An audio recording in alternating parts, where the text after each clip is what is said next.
El autor original revolucionaría el género de la ciencia ficción cuando se convertiría en editor auspiciando la carrera de Heinlein, Asimov y Clarke. Su primera adaptación al cine dejó de lado su mensaje original, pero aún hoy impacta en el público y en el cine actual. Y la versión más famosa de los 80 pasó de ser película maldita, repudiada por la crítica y el público, y hoy no solo es pieza de culto, sino también recupera la idea temática de su fuente literaria y la resignificó en el contexto de que le tocó estrenar. Hasta existe una versión no oficial del creador de El Eternauta, donde también dejó huella. Publicado por primera vez en la revista Outstanding Science Fiction, en cuento largo Who Goes There, ¿Quién anda allí?, de John W. Campbell, suele ser leído hoy como un antecedente directo del terror paranoico de la Guerra Fría. Sin embargo, esa lectura, aunque válida, es incompleta. La historia no surge en los años 50 ni responde todavía al miedo explícito al comunismo soviético que dominaría la cultura estadounidense tras la Segunda Guerra Mundial. Who Goes There nace antes, en un periodo de ansiedad más difusa, más ambigua, pero no menos intensa, el final de la década de los 30, más exactamente en el año 1938. Se vivía entonces una sensación de amenaza constante, aunque mal definida. La Gran Depresión había erosionado la confianza en las instituciones, los totalitarismos crecían en Europa y la idea de que el enemigo podía infiltrarse sin ser detectado comenzaba a tomar forma en el imaginario colectivo. Campbell captó ese clima de su época con una precisión notable y lo tradujo en una historia donde el verdadero terror no es el monstruo, sino en la imposibilidad de saber quién es humano y quién no, porque siempre es una constante que al enemigo, al acecho, hay que deshumanizarlo o mejor todavía, cosificarlo. ¿Quién podría estar infectado? ¿Quién terminaría convirtiéndose en otro, o peor, en alguna cosa? La premisa de Who Goes There es contundente. En una base científica en la Antártida, un grupo de hombres descubre una nave extraterrestre enterrada en el hielo desde hace miles de años. Del interior recuperan un organismo que, al descongelarse, demuestra una capacidad aterradora. Puede imitar perfectamente a cualquier forma de vida, copiando no solo su aspecto, sino su comportamiento, sus recuerdos y su personalidad. Nadie puede estar seguro de quién sigue siendo humano. Este punto es clave. La criatura no ataca de forma abierta ni conquista por la fuerza. Se infiltra, se mimetiza, espera. El enemigo no llega como una invasión visible, sino como una presencia que se esconde detrás de rostros familiares. En ese sentido, el autor está trabajando con un miedo profundamente moderno. La desconfianza hacia el otro, incluso y sobre todo, cuando ese otro parece idéntico a nosotros. Si bien la paranoia más conocida fue la que sobrevino después de la Segunda Guerra Mundial, gracias a la campaña liderada por el senador Joseph McCarthy, lo cierto es que hubo un primer temor rojo entre las décadas de los 20 y los 30, época donde Campbell gestó su historia. Y a sus ojos no era infundado. Existía el Partido Comunista Estadounidense que contaba con una asociación de 500.000 miembros, entre ellos intelectuales y artistas. Y para quienes conocen sobre la vida del padre de la bomba atómica, o al menos vieron la película Oppenheimer, basta recordar que Sean Tatlock, su amante, era miembro activo del Partido Comunista. Existía un temor creciente a la subversión interna. El comunismo era visto por muchos sectores como una ideología nefasta que podía infiltrarse en sindicatos, universidades, medios de comunicación y círculos intelectuales. No se trataba solo de una amenaza externa, sino de la idea de que el enemigo podía estar ya adentro, oculto, esperando el momento adecuado. Bastaba con ver lo que había ocurrido en la Rusia zarista y la revolución bolchevique para darse cuenta que una crisis socioeconómica aguda podía llevar a cualquier nación por la misma senda. Who Goes There dramatiza exactamente ese miedo. Los personajes no pueden confiar en pruebas visuales ni en declaraciones de lealtad. El monstruo puede afirmar ser humano, recordar su pasado y actuar como siempre. La sospecha se vuelve universal. Todos son potencialmente culpables. La paranoia deja de ser un estado excepcional y se convierte en la condición de convivencia. En este punto, Campbell introduce una de las ideas más inquietantes del relato. Incluso un individuo infectado es suficiente para condenar a todo un grupo, sociedad o la humanidad misma. La criatura no necesita ejércitos ni armas. Su poder reside en la reproducción silenciosa y en la pérdida progresiva de la identidad. Este miedo a la contaminación, sea ideológico, sea biológico, en la que un virus se propaga haciendo estragos, resuena claramente con este discurso que no solo no menguaría, sino al contrario, se intensificaría en décadas siguientes. Sin embargo, es importante subrayar que Campbell no presenta una alegoría política directa, obvia o simplista, lo que hace como cualquier obra, aún sin proponérselo, que sea una metáfora de un espejo reflejando el espíritu de una época y en que en otra se resignificaría. Es sobre un mundo donde la confianza se ha vuelto imposible, donde la razón científica lucha por imponerse al miedo y donde la supervivencia depende de decisiones extremas. El editor de Outstanding, como buen cientificista y racionalista, pensaba que la ciencia y la educación era un excelente antídoto o por lo menos una poderosa arma para hacer frente a esta cosa, aunque algunos sucumban ante el pánico. Esta tensión entre razón y urgencia refleja una ansiedad muy propia de los años 30, la sensación de que el progreso científico, la formación educativa, no llegaba a todos o que era insuficiente y podría ser demasiado tarde cuando llegase la catástrofe. El aislamiento de la Antártida refuerza este tema. La base es un ecosistema cerrado, sin ayuda externa, sin posibilidad de escape, pero también funciona ante la situación como una fortaleza donde nada entra y por lo tanto nada sale. El hielo que rodea a los personajes no es solo un escenario físico, es una metáfora del encierro, de la fragilidad de la civilización frente a lo desconocido.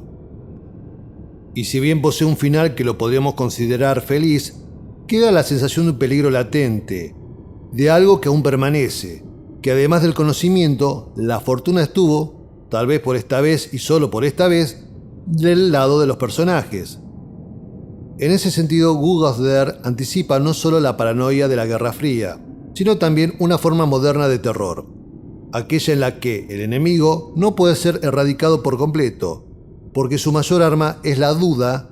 El verdadero horror no es ser atacado, sino ser el propio monstruo y lo peor, no saberlo. Como ya se dijo, el cuento funciona como un espejo de las ansiedades colectivas que atraviesan distintas épocas. Su gran virtud es que llegó a convertirse en un arte atemporal y ofrece una metáfora que se adapta a los miedos de diferentes épocas. Pero en su contexto original, a finales de los años 30, es una obra que captura con precisión el temor a la infiltración y a la fragilidad del orden social, y ya no solo del comunismo, sino del fascismo que surgía en varios puntos de Europa. En el año 1951 se realizó la primera adaptación cinematográfica con el título de The Thing from Another World. Fue dirigida por Christian Nyby, o por lo menos así figura oficialmente. El filme era producido por una figura de gran importancia en la industria hollywoodense, Howard Hawks, director de clásicos como Río Bravo, Cara Cortada y Los Caballeros las prefieren rubias. Es un hecho confirmado que por lo menos codirigió la película con Nyby. En pocos años, esta versión se ganó el derecho de ser un clásico, pero hay que decirlo, traiciona la idea temática de su fuente original. La paranoia acá no existe, en cambio es reemplazada por el trabajo de equipo, la unión de un grupo aislado que debe enfrentar una fuerza extraña y externa.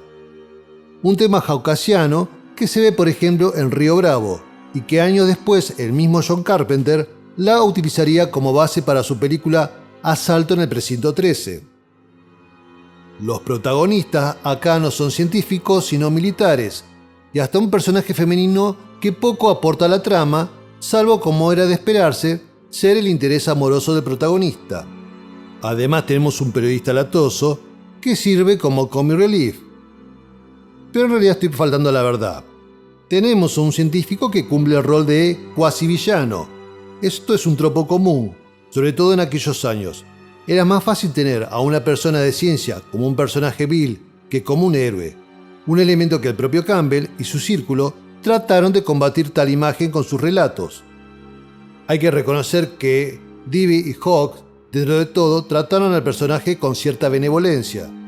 Sus cuestionables acciones se nos sugieren que es más producto del cansancio y el deseo de contribuir a la ciencia más que de una personalidad narcisista deseando dominar el mundo.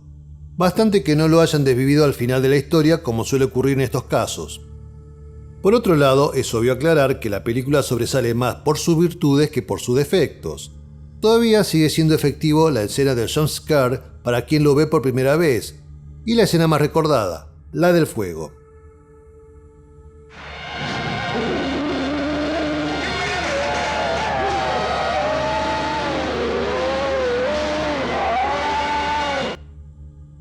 Ya antes de que se produzca, se genera tensión cuando uno de los personajes va informando a cuánta distancia se encuentra la cosa mientras transcurren los segundos. Un recurso que utilizaría décadas más tarde James Cameron en Aliens, y luego la incineración de la criatura. La película de Hawks y Navy es una gran película de monstruos, ágil, con diálogos ingeniosos, aunque algunos pueden sonar acartonados hoy en día, y con escenas memorables, reconozcámoslo. Pero al eliminar el tema de la asimilación y la paranoia, extrajo el corazón de la historia original. Es una respuesta colectivista y optimista a una amenaza. Una imagen que mostraba a los Estados Unidos que poseían confianza en sus instituciones y en su capacidad para actuar con su gente unida. Dicha imagen entraría en crisis con el desenlace de la Guerra de Vietnam y posteriormente con el escándalo de Watergate. Antes de pasar a la adaptación de John Carpenter, habría que mencionar la versión no oficial que se realizó en historieta a cargo de Héctor Oesterheld, el creador de El Eternauta, en una de las aventuras de otro de sus emblemáticos personajes, Sherlock Time.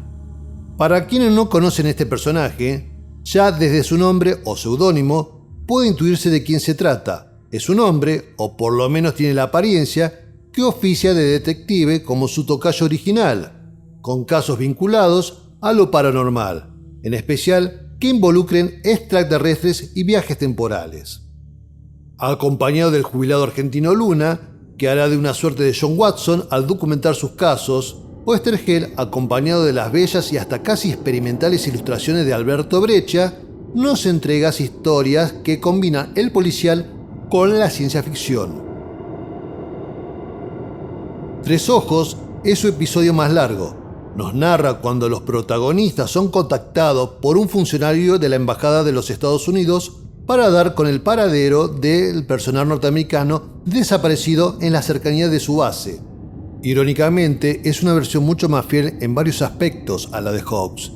Transcurre en la Antártida, como se dijo, y no en el Polo Norte, como la versión de este. La paranoia aparece un poco sobre el final, ya que los protagonistas están solos junto con un mecánico hasta que se topan con una suerte de piratas antárticos. También es llamativo que encuentren el cuerpo momificado de un extraterrestre que pilotaba la nave y que se intuye que cayó a nuestro planeta por accidente, haciendo recordar a Alien de Ridley Scott. Cuando aparece la criatura, bautizada Tres Ojos, por su llamativo rasgo, se ciñe más a la descripción que hace del monstruo Campbell en su relato. Cuando John Carpenter estrena The Thing en el año 1982, el mundo ya no era lo mismo que el de Who Goes There. La Guerra Fría sigue en pie, pero el comunismo, lejos de expandirse con el vigor de décadas anteriores, comienza a mostrar signos de agotamiento. La Unión Soviética atraviesa un periodo de estancamiento y descrédito. La aventura militar en Afganistán estaba entrando en un callejón sin salida que años después se lo bautizaría con justa razón como el Vietnam soviético. Además, varios secretarios del partido fallecían en un periodo relativamente corto una vez que asumían, mientras que Estados Unidos, después de la incertidumbre desde los 70, ingresaban en una suerte de nueva época dorada bajo la presidencia del ex actor Ronald Reagan. Entonces, ¿qué podría tener de atractivo la historia de Campbell escrita a fines de los 30, cuando su tema principal es la paranoia y la desconfianza? La respuesta es que una nueva forma de miedo comenzaba a instalarse en la conciencia colectiva, un terror íntimo, invisible y profundamente corporal, un miedo que no venía de afuera, sino que circulaba en el interior de las personas, Se trataba del síndrome de inmunodeficiencia adquirida, SIDA. Aunque el virus del VIH había sido identificado oficialmente apenas un año después del estreno de la película, ya desde finales de los años 70 y comienzos de los 80, la opinión pública estaba conmocionada por una enfermedad misteriosa, mortal y aparentemente imparable. Se daba en principio en muchos casos en hombres de orientación homosexual. No se sabía con certeza cómo se transmitía, quién podía ser el portador, ni cuánto tiempo podía permanecer latente en el cuerpo. En ese tiempo se la denominaba la peste rosa, porque los primeros afectados provenían de esta comunidad. Pero otros afirman que esta denominación es a raíz de las llagas de dicho color en el cuerpo de los afectados. The Thing es, en este contexto, una obra profundamente consciente o inconscientemente conectada con ese miedo. La paranoia no era política, sino sanitaria. La premisa del director John Carpenter y su guionista Bill Lancaster es conocida y es la vuelta a la historia original de Campbell. Es un grupo de hombres aislados en una base científica, ahora sí en la Antártida, que se enfrentan a una entidad extraterrestre capaz de imitar perfectamente a cualquier ser vivo. La criatura no mata de inmediato, infecta, se reproduce, espera a su siguiente huésped. Su poder reside en el contacto y en la imposibilidad de distinguir entre lo sano y lo enfermo. Este elemento es crucial para entender la relación con el SIDA. En los primeros años de la epidemia, el miedo no estaba centrado únicamente en la muerte, sino en el desconocimiento. Cualquiera podía estar infectado sin saberlo. Eran los famosos portadores, que podrían sentirse bien, mostrarse sanos, pero también podrían infectar con este patógeno. El contacto físico, un beso, una herida, un intercambio de fluidos, se convirtió en una fuente de ansiedad extrema. The Thing traduce ese miedo en imágenes brutales y perturbadoras.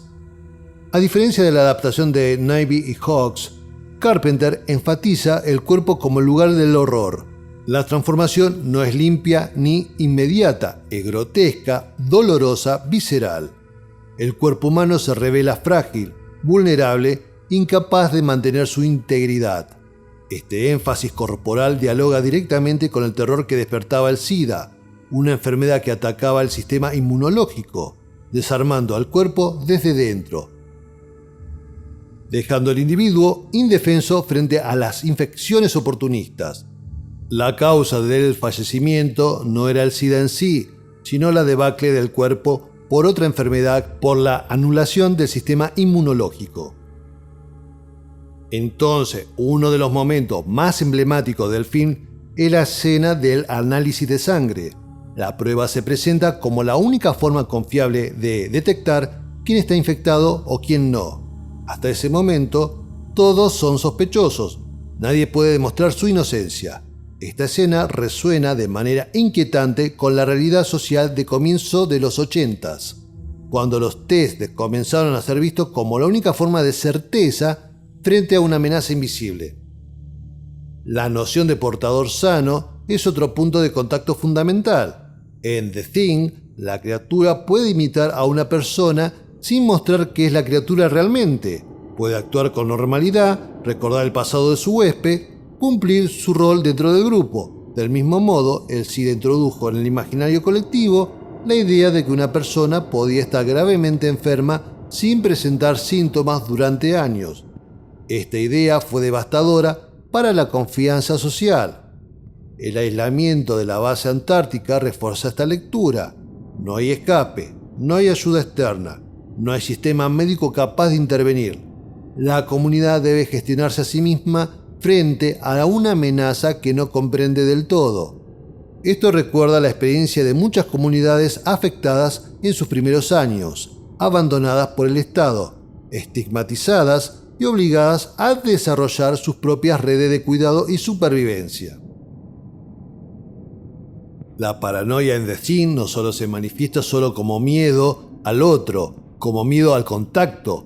Cada acercamiento físico se vuelve peligroso. Cada herida abierta es una amenaza. La sangre, símbolo de la vida, se convierte en el principal vector de terror. No es casual que Carpenter la haga el elemento central del test de detección.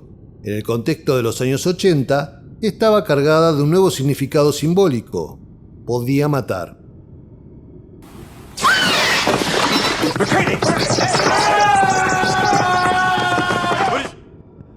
Hubo un caso muy sonado en su momento en la farándula hollywoodense. En un popular programa televisivo llamado Dynasty, los actores Linda Evans y Ross Hudson debían tener un beso apasionado según les marcaba el guión del capítulo a rodarse. Hudson sabía que estaba enfermo, pero era un secreto que mantenía. Cuando se supo, Evans entró en pánico. La actriz temía haber contraído la enfermedad. Esto revelaba hasta qué punto el miedo había penetrado en la vida cotidiana. El contacto humano, base de la intimidad y el afecto, se volvió sospechoso. De Thing ocurre algo que podríamos trazar un paralelismo. La primera reacción es preguntar quién tocó al can o quién estuvo a solas con el animal cuando descubren que es un alienígena camaleónico. Un mínimo contacto en la película queda establecido como garantía de infección. Como se ha mencionado, el guionista fue Bill Lancaster, hijo del famoso actor Burt Lancaster, que era amigo personal de Ross Hudson. Cuando este falleció, Lancaster padre lideró una campaña de lucha contra la enfermedad, es decir, la familia del actor estaba al tanto de lo que podía ser la enfermedad en aquellos días.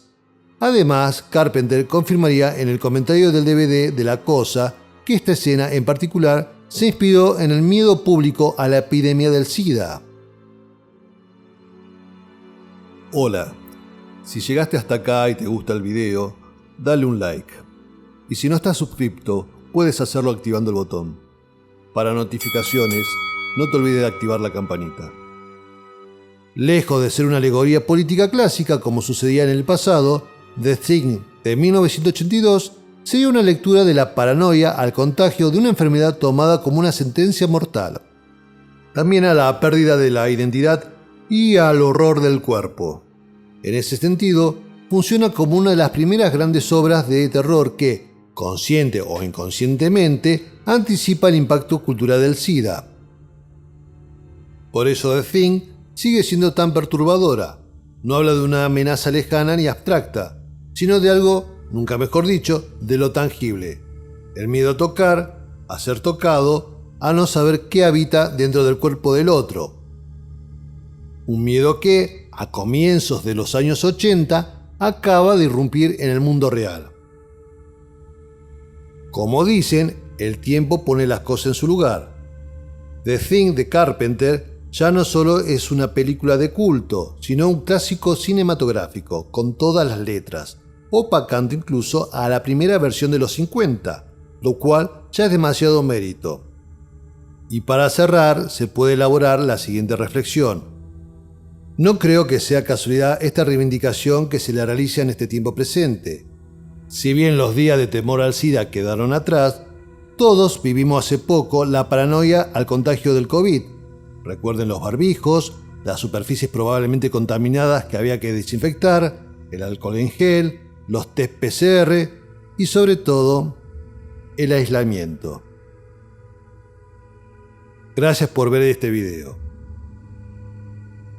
Y si no sabes quién fue John W. Campbell Jr., su rol fundamental dentro del género de la ciencia ficción, y si no viste tampoco todavía el video de la Edad de Oro, te invito a hacerlo.